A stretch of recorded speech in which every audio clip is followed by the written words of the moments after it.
The story of Joseph is one of the most extraordinary accounts in all of Scripture. A tale of betrayal, resilience, divine providence, and ultimate restoration. Joseph was not simply Jacob's favored son who wore a multicolored coat.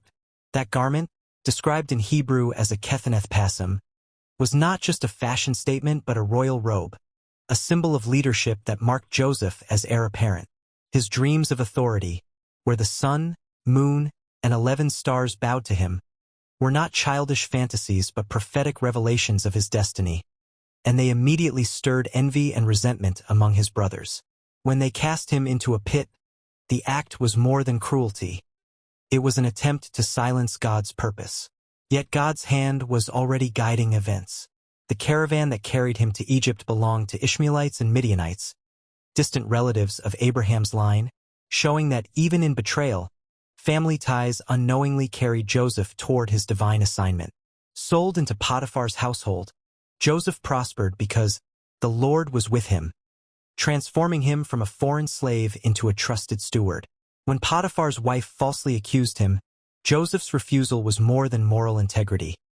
It was an act of loyalty to both God and his earthly master, proving that character under pressure is greater than opportunity for pleasure. Prison became his next stage, yet even there Joseph rose to prominence, placed in charge of fellow inmates. His interpretation of the butler's and baker's dreams revealed a God-given gift sharpened in hardship. 2 years later, that same gift brought him before Pharaoh.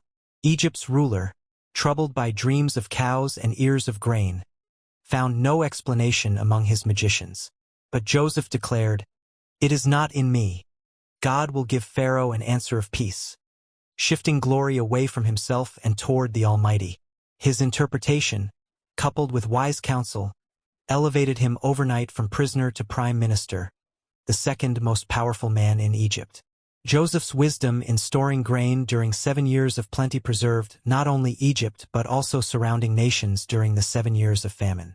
This famine brought his brothers to him, bowing unknowingly before the dreamer